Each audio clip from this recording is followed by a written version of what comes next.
It is early morning on a hillside in Galilee, and the grass is still wet. Spring has come to the North Country. The slope above the lake is green for a few short weeks before the summer sun burns it brown, and this morning it is covered, not with wildflowers, but with people. They have been climbing since before dawn, farmers with dirt in the creases of their hands, fishermen who smell like the night's catch, day laborers, widows, a tax collector standing at the edge of the crowd where the glares can't reach him, the sick, the poor, the occupied. That last word matters. Every person on that slope lives under the boot of Rome. They have watched soldiers march through their villages. They have paid taxes to a Caesar who calls himself a god. Some of them have scars, and they have all come to hear one man. He is a rabbi from Nazareth, a town so small and so unimportant that people made jokes about it. He has no credentials, no office, no army. He walks partway up the slope, finds a place where the ground curves like a natural amphitheater, and then he does something every person in that crowd understands instantly. He sits down. In that world, a teacher stood to read scripture, but when a rabbi sat down, that meant authority.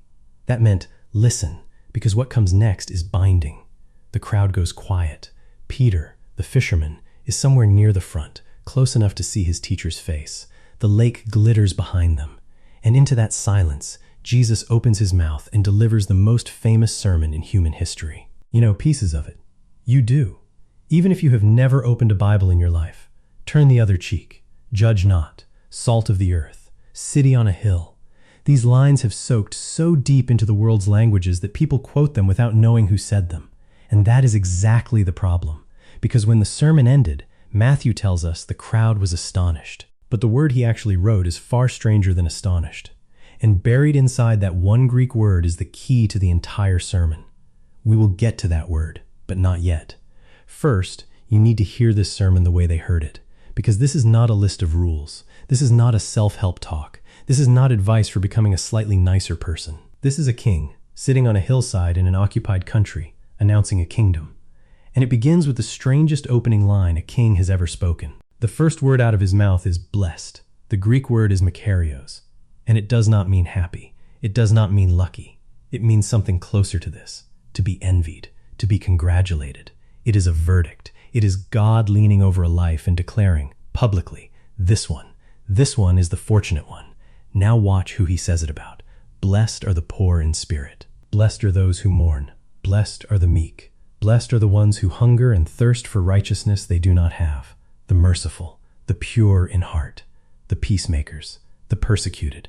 Sit with that list for a moment. The crowd certainly did, in their world.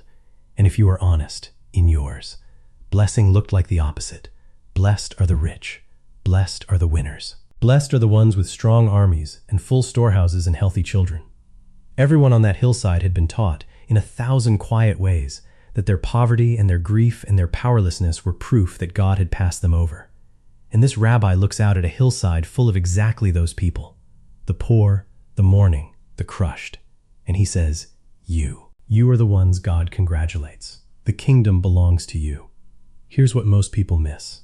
The Beatitudes are not entrance requirements. Jesus is not saying, become poor in spirit and then God will bless you. He is announcing a reversal that has already begun. The kingdom has arrived, and its citizens are not who anyone expected. Take the third one. Blessed are the meek, for they shall inherit the earth. In English, meek sounds like weak. It sounds like a doormat, but the Greek word is pros. And Greek writers use that same word for a war horse that had been trained, a massive animal, all muscle and fire, that has learned to answer its rider's slightest touch. Pros is not the absence of strength. It is strength under perfect control. And Jesus says the earth will not go to the empire builders. It will go to the war horses who learn to kneel. Somewhere at the edge of that crowd stands a man who needs this to be true. His name is Matthew. Levi, the tax collector from Capernaum. He has spent years collecting Rome's money from his own neighbors, skimming his living off their misery. He is the most hated kind of man in Galilee. And decades later, when this same Matthew sits down to write this sermon into his gospel, you can almost feel his hand shake at this part. He was the traitor, the sellout, the man religion had written off completely, and the rabbi on the hillside blessed people like him. Then Jesus turns to the crowd and changes the picture entirely. You are the salt of the earth, he says. You are the light of the world. A city set on a hill cannot be hidden. Notice what he did not say. He did not say, try to become salt. He did not say, work your way up to light. He said you are. Identity first. These beaten down, occupied, ordinary people. Jesus declares them the seasoning that keeps the whole earth from rotting, the lamp God has set on a stand for the whole house. But it gets stranger, because right at the moment the crowd might relax, right when this sermon starts to sound like pure comfort, Jesus says the sentence that unlocks everything that follows. Do not think I have come to abolish the law or the prophets. I have not come to abolish them. I have come to fulfill them. Matthew's first readers were Jewish, and they could not have missed what was happening on that mountain. A new teacher, on a new mountain, delivering the law's true meaning. The picture of Moses on Sinai is deliberate, but Moses climbed the mountain to receive the words of another. This teacher sits down and speaks as if the words are his own, and then he proves it. 6 times in a row, Jesus uses a formula no rabbi in Israel dared to use. You have heard that it was said, but I say to you. You have heard it said, do not murder. But I say to you, anyone who burns with contempt against his brother, anyone who spits out, you fool, is standing in the courtroom of the same judgment. The command never stopped at the hand. It was always aimed at the heart, where the murder is rehearsed long before it is committed. You have heard it said, do not commit adultery. But I say to you, the man who looks at a woman to feed his lust has already broken the marriage inside himself. The eyes did what the body never dared. Feel the ground shift under the crowd. Some of them came expecting a lighter religion, fewer rules, softer standards, an easier yoke. Instead, the standard just went through the floor of their behavior and down into the basement of their motives. Anyone can avoid murder. Who can avoid contempt? Anyone can technically keep a marriage vow.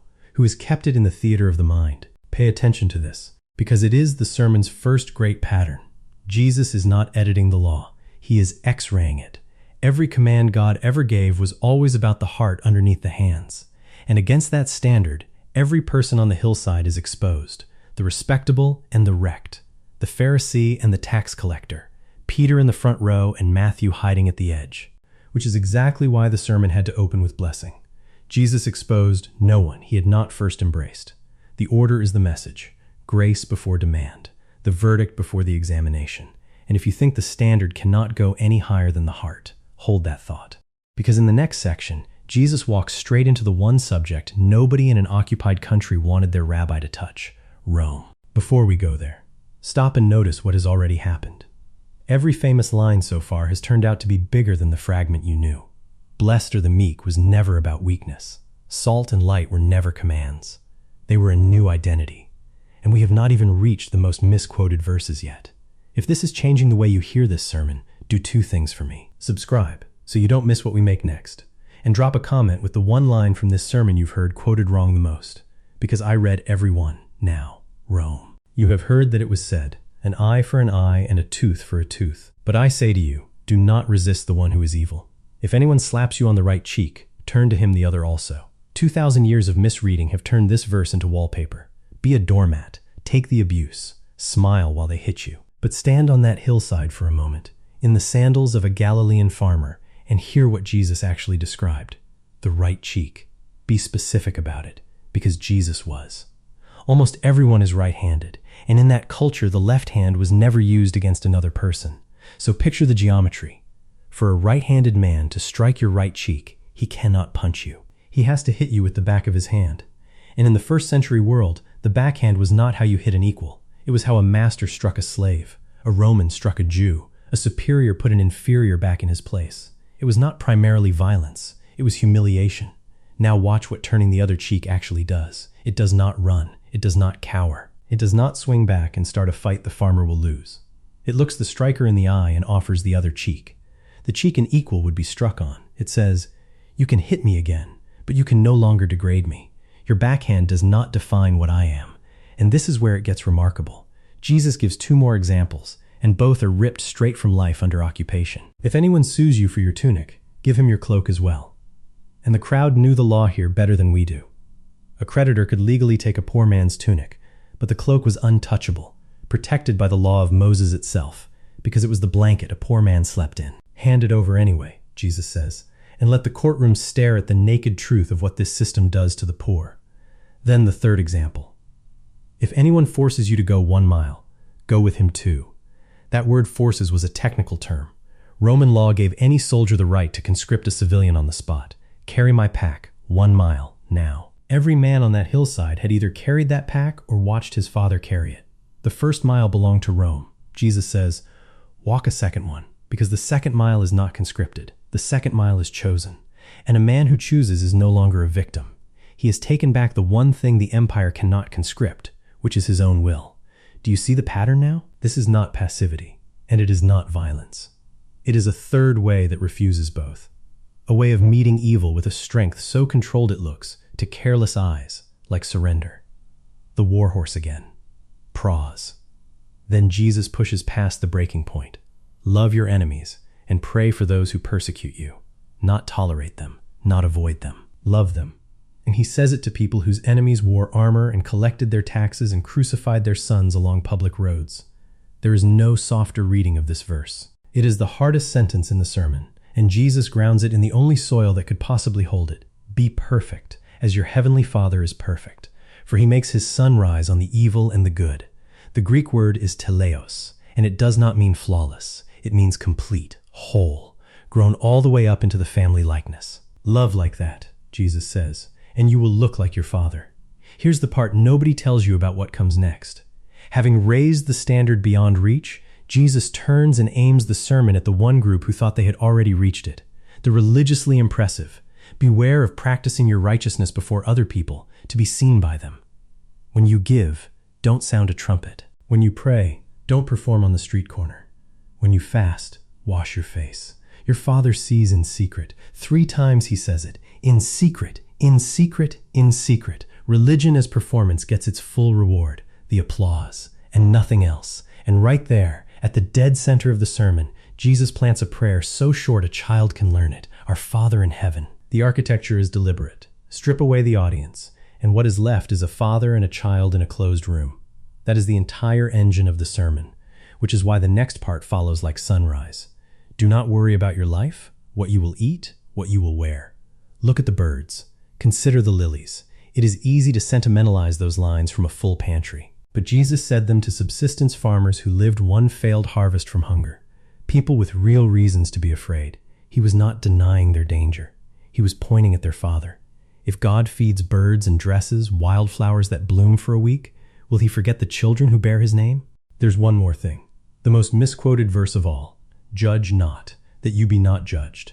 The internet's favorite Bible verse, quoted to end every uncomfortable conversation.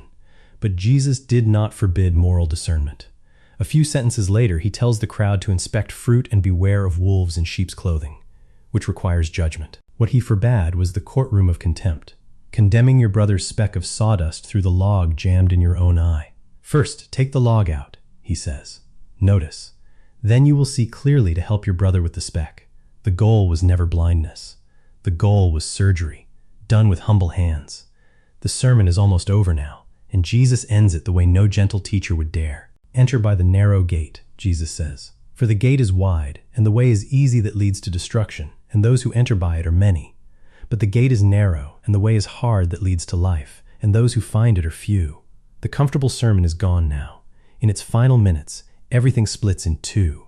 2 gates, 2 roads, 2 kinds of trees, known by 2 kinds of fruit. And then Jesus reaches for his final picture.